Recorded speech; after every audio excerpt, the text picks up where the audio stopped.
sebuah desa terpencil bernama Karangjati, terletak di kaki Gunung Wangi, ada satu kendaraan yang tak pernah diinginkan siapapun untuk dinaiki. Ambulans jenazah tua yang terparkir permanen di belakang puskesmas desa. Warnanya dulunya putih, kini seperti abu-abu kehitaman, dengan bercak-bercak karat yang menjalar seperti luka busuk.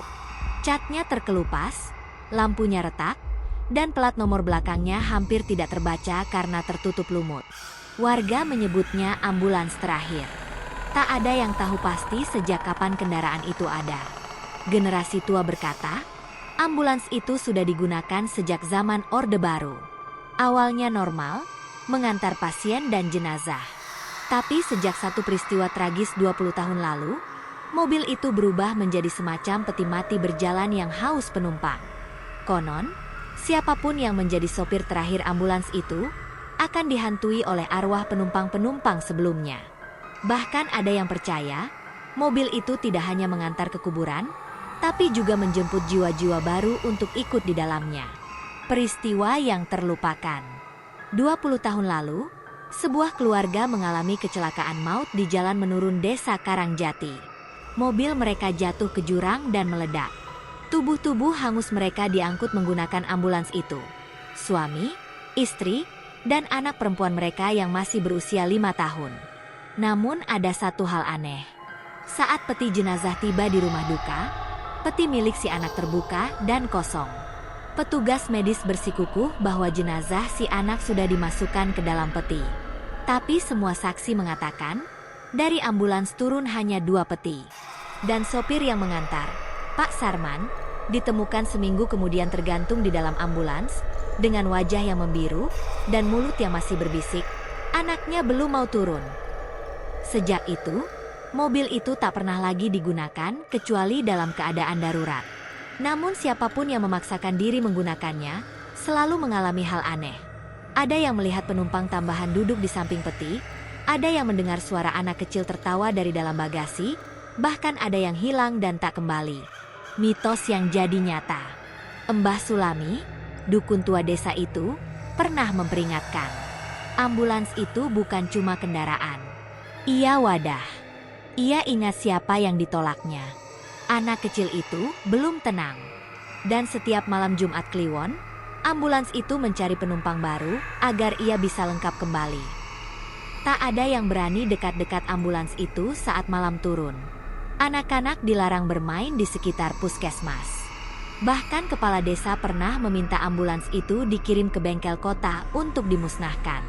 Tapi anehnya, setiap kali dibawa pergi, ambulans itu selalu kembali sendiri, terparkir di tempat yang sama, seolah tidak pernah dipindahkan. Pernah suatu malam, seorang warga melihat lampu depan mobil itu menyala sendiri, lalu berhenti menyala ketika ia mendekat. Keesokan harinya, orang itu ditemukan tergeletak di dekat sumur tua, dengan mata melotot dan mulut menyeringai seperti orang yang baru melihat sesuatu yang tak seharusnya dilihat. Malam itu akan tiba. Kini ambulans itu hanya menunggu. Diam, seolah sedang tidur. Tapi mereka yang peka tahu, ambulans itu hidup. Ia bernafas, mengingat, dan mengincar. Dan dalam waktu dekat, seseorang di desa itu akan dipanggil untuk mengantar jenazah berikutnya. Pertanyaannya hanya satu. Siapa yang akan jadi penumpang selanjutnya? Dan siapa yang akan ikut dijemput bersamanya? Hujan turun deras malam itu. Angin menderu lewat celah-celah jendela, membuat daun pintu berderit seperti rintihan. Di rumah salah satu warga, Pak Sukri, seorang tokoh masyarakat yang dihormati, mengembuskan napas terakhirnya setelah seminggu terbaring sakit. Kepergiannya mendadak, dan karena tidak ada mobil jenazah lain yang bisa dihubungi cepat, pihak keluarga akhirnya memohon bantuan ke puskesmas. Sialnya, satu-satunya mobil yang tersedia hanyalah ambulans tua yang selama ini dibiarkan membusuk di belakang bangunan. Petugas jaga malam itu adalah Andri, pemuda baru yang baru 2 minggu magang di puskesmas Karangjati. Ia belum terlalu percaya dengan cerita-cerita horor warga. Saat diminta membawa jenazah Pak Sukri ke rumah duka menggunakan ambulans itu, ia hanya mengangkat bahu. Mobil tua aja kok ditakutin. Namanya juga desa, mitos pasti banyak. Ia tak tahu, keputusan itu akan mengubah hidupnya selamanya. Mesin yang bangkit. Dengan bantuan sopir cadangan bernama Pak Bowo, Andri membuka kap mesin dan memeriksa kabel-kabel yang sudah seperti akar pohon kering. Tapi anehnya, saat kunci diputar, mesin langsung menyala tanpa hambatan. Lebih mulus dari mobil manapun yang biasa mereka pakai. Pak Bowo terdiam. Wajahnya pucat. Ini aneh. Biasanya nggak pernah bisa nyala sekali coba. Andri hanya tertawa kecil. Ya mungkin mobil tua ini juga tahu, waktunya kerja. Mereka pun mengangkat jenazah Pak Sukri ke dalam peti dan meletakkannya di bagian belakang. Hujan belum reda. Malam makin kelam. Dan ambulans itu mulai melaju. Perlahan keluar dari halaman puskesmas, menembus derasnya hujan dan kabut yang menggantung tebal. Penumpang yang tak terlihat. Perjalanan dari puskesmas ke rumah duka biasanya hanya 10 menit. Tapi 15 menit berlalu, jalanan tak kunjung berubah. Pohon-pohon yang sama terus terlewati. Rambu yang sama terulang. Seolah mereka terjebak dalam lingkaran. Andri yang duduk di samping Pak Bowo mulai resah. Ia melihat jam tangannya, terhenti. Jarum jamnya menancap tepat pada pukul 00. Lalu terdengar suara ketukan dari bagian belakang. 3 kali. Pelan. Rapi.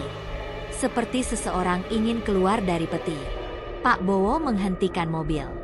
"Kau dengar itu?" bisiknya dengan suara gemetar. Andri mengangguk.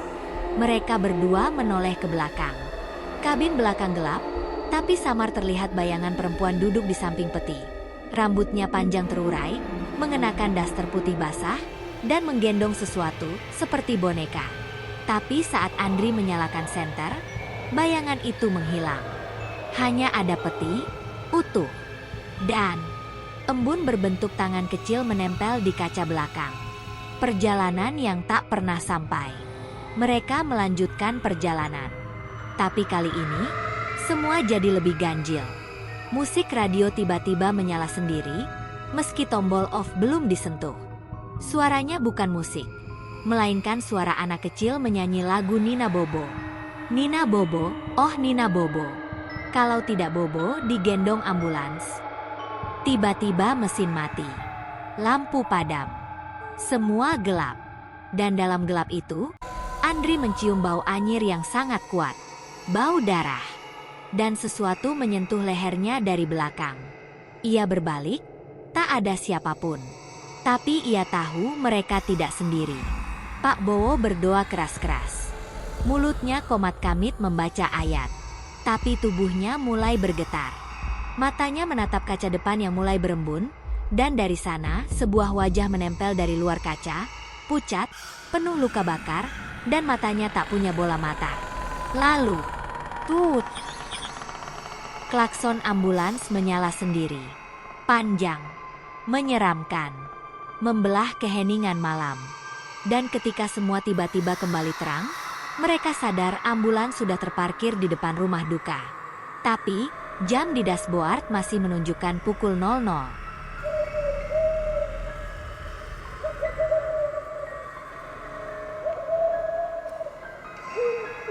Dan yang lebih mengerikan, saat peti dibuka, tubuh Pak Sukri sudah berubah.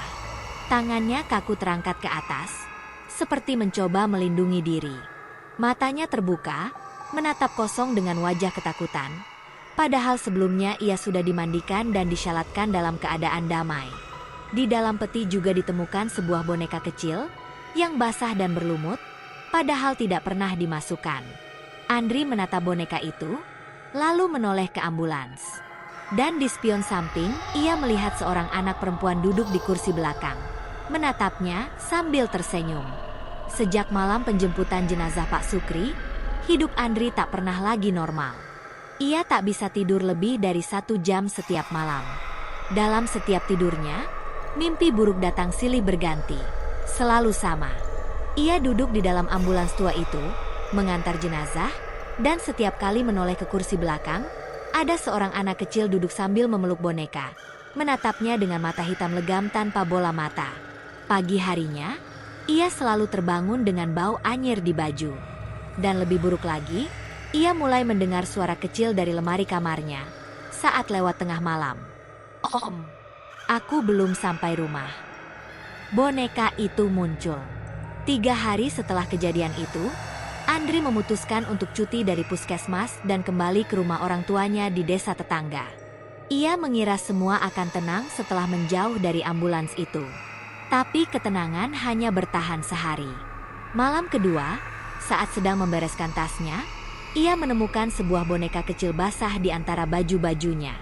Boneka yang sama seperti yang ditemukan dalam peti jenazah Pak Sukri. Kumal, bergaun putih, dan penuh bercak lumpur. Andri membuang boneka itu ke sumur belakang rumah. Ia mencoba meyakinkan dirinya itu hanya halusinasi. Namun tepat pukul 00, suara dari dapur membangunkannya. "Om, bonekaku dingin, boleh numpang tidur?" Andri turun dengan tubuh gemetar. Lampu dapur mati. Saat menyalakan senter dari ponsel, ia melihat bekas jejak kaki kecil yang basah mengarah dari pintu belakang ke ruang tamu. Di sofa, boneka itu duduk kembali, kering, dan tersenyum. Pesan dari dunia lain. Besok paginya, Andri pergi ke rumah Mbah Sulami, dukun tua yang dikenal punya penglihatan lain. Setelah mendengar cerita Andri, Mbah Sulami hanya mengangguk lambat. "Kamu sudah dijadikan penumpang. Bukan penumpang mayat, tapi penumpang janji." "Janji apa, Mbah?" tanya Andri. "Kau sudah membangunkan ambulans itu. Kau memutarnya kembali. Tapi anak itu, ia belum pernah diantar sampai rumahnya. Ia meninggal dalam kebakaran, tubuhnya tak ditemukan. Arwahnya menumpang di ambulans, menunggu disampaikan." Andri terdiam. Pelipisnya mulai basah. Jadi, selama ini, ambulans itu bukan sekadar kendaraan, tapi peti sesat, wadah bagi arwah yang tak selesai urusannya. "Lalu bagaimana caranya membebaskan diri dari dia?" tanya Andri gemetar. Mbah Sulami menatapnya tajam. "Kau harus mengantarnya. Tapi bukan ke rumah. Kau harus bawa dia ke tempat asal apinya." Andri tahu yang dimaksud. Jurang Gunung Wangi. Lokasi kecelakaan 20 tahun lalu. Siap untuk perjalanan terakhir. Malam itu, Andri kembali ke puskesmas tanpa izin. Ia menyelinap, membawa kunci cadangan. Ambulans tua itu masih ada. Diam. Namun begitu ia mendekat, lampu depannya menyala sendiri. Mesin mendengkur, seperti sedang menunggu. Andri membuka pintu belakang. Di kursi kabin, boneka itu sudah duduk lebih dulu. Di sebelahnya, samar bayangan anak perempuan mengenakan daster gosong, wajahnya hangus, tapi matanya menatap dengan harapan.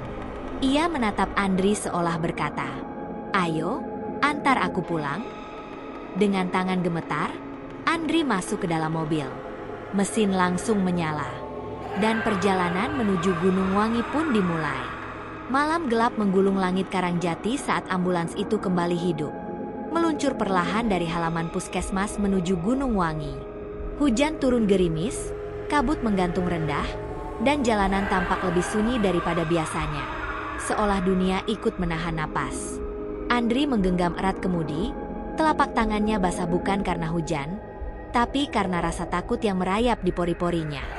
Di kaca spion tengah, bayangan anak perempuan itu masih duduk di kursi belakang, memeluk bonekanya yang basah. Wajahnya kosong, tak bersuara. Tapi sorot matanya tajam, seperti menuntut janji yang belum terpenuhi. "Aku akan antarkan kamu pulang," bisik Andri lirih.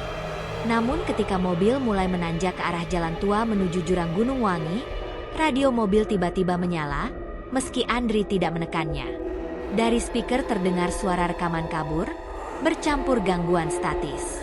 Panggilan darurat lokasi terbakar, 3 korban, 1 anak belum ditemukan, mobil jenazah dalam perjalanan. Andri menoleh sekilas. Radio itu memang rusak. Tombolnya longgar, kabelnya sempat diputus Pak Bowo karena sering menyala sendiri. Bayangan di pinggir jalan. Semakin naik lereng gunung, suasana makin ganjil. Lampu depan ambulans menerangi jalan setapak sempit yang penuh dengan ranting jatuh dan kabut tebal. Namun di sisi-sisi jalan, Andri mulai melihat sesuatu. sosok-sosok berdiri diam di pinggir jalan. Mereka memakai kain putih, tubuhnya hitam hangus, sebagian hanya terlihat mata menyala dari balik pepohonan. Tak bergerak, tapi seolah mengikuti dengan pandangan. Dan yang paling membuat bulu kuduk berdiri, beberapa dari mereka melambaikan tangan ke ambulans dengan jari-jari gosong dan menggenggam lilin meleleh. Andri menggertakkan gigi, melawan naluri untuk berhenti. "Bukan kau yang mereka tunggu," ia membatin sambil menatap kaca spion. Anak perempuan itu masih di sana. Kini wajahnya sedikit lebih jelas. Luka-lukanya memudar. Ia tersenyum tipis.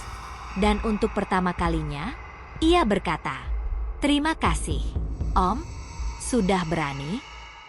Akhirnya, ambulans itu tiba di ujung jalan tanah, tepat di bibir jurang Gunung Wangi. Tempat itu kini hanya ditumbuhi semak dan ilalang. Tapi tanahnya masih hangus. Jejak kebakaran 20 tahun lalu seolah tak pernah hilang. Andri turun perlahan, membuka pintu belakang. Kursi belakang kosong. Boneka itu tertinggal, duduk sendiri. Tapi udara di sekitar bergetar. Langit di atas mereka menggelegar, dan dari semak-semak, asap tipis mulai muncul, membentuk siluet tubuh anak kecil yang perlahan melangkah ke arah jurang. Andri hanya bisa berdiri, tidak bisa bergerak. Ketika sosok itu sudah sampai di tepi jurang, ia berbalik, menatapnya, lalu tersenyum dengan mata berlinang. Akhirnya pulang. Tubuh itu memudar, menyatu dengan kabut dan asap, lenyap tanpa suara. Dan sesaat kemudian, angin berhenti. Hujan reda. Suara jangkrik terdengar kembali. Udara menjadi hangat. Ambulans di belakang Andri mengeluarkan derit pelan, seperti hembusan napas terakhir. Keesokan harinya, tak ada jejak ambulans di sekitar lokasi. Sirene tak terdengar lagi. Boneka itu benar-benar hilang. Dan semenjak malam itu, tidak ada lagi kejadian aneh di Karangjati. Ambulans tua itu hanya tinggal abu. Dan pagar bambu kini ditumbuhi lumut tebal, seolah alam pun ingin melupakan kisahnya. Namun hingga kini, jika kau melewati desa Karangjati saat dini hari dan hujan turun sangat deras, kadang samar-samar kau bisa mendengar sirene dari kejauhan. Tamat.